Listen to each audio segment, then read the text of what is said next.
यीशु मसीह के पवित्र और सामर्थी नाम में आप सभी भाई बहनों का एक बार फिर से मैं हार्दिक स्वागत करता हूं। आज के मनन का जो विषय है वह है परमेश्वर का सहकर्मी होना। पहला कुरिन्थियों 3 अध्याय और उसके 9 वचन में इस प्रकार से लिखा है। पौलुस कहता है, क्योंकि हम परमेश्वर के सहकर्मी हैं, तुम परमेश्वर की खेती और परमेश्वर की रचना हो। मेरे प्रिय भाई और बहनों, हमें परमेश्वर का खेत में उसके सहकर्मी होने के लिए बुलाया गया है। हमें परमेश्वर के साथ मिलकर काम करने का एक बड़ा ही सौभाग्य प्राप्त हुआ है।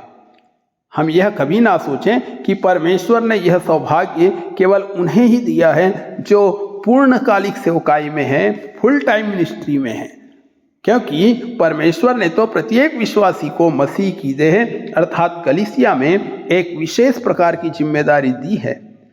जब हम उस जिम्मेदारी को पूरा करने के लिए काम करते हैं तो हम वास्तव में परमेश्वर के साथ काम कर रहे होते हैं। पहला कुरिन्थियों 3 अध्याय और उसके 10 वचन में इस प्रकार से लिखा हुआ है कि परमेश्वर के अनुग्रह के अनुसार जो मुझे दिया गया है। मेरे प्रिय भाई और बहनों, हमारे हिस्से को, जो हमारा भाग है, जो हमारा काम है, उसको हमको प्रभावी रूप से करने के लिए परमेश्वर इस वचन के अनुसार हमें अनुग्रह देता है।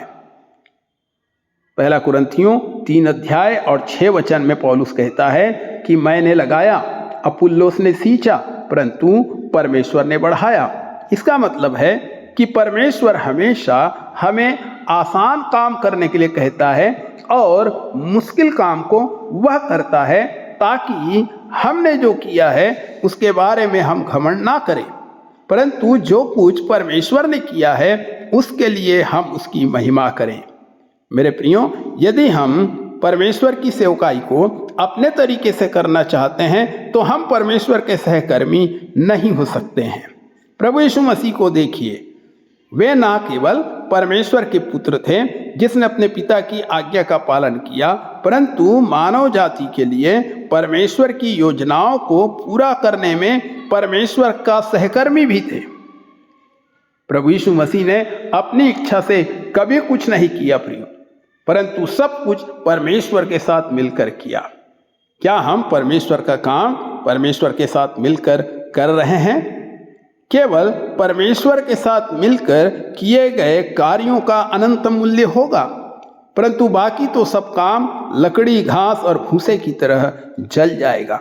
आइए मेरे प्रियो, हम परमेश्वर के कार्य को परमेश्वर के तरीके से करें, परमेश्वर की इच्छा अनुसार उसके सहकर्मी बनकर करें। परमेश्वर आप सबको बहुत आशीष दे। आमीन।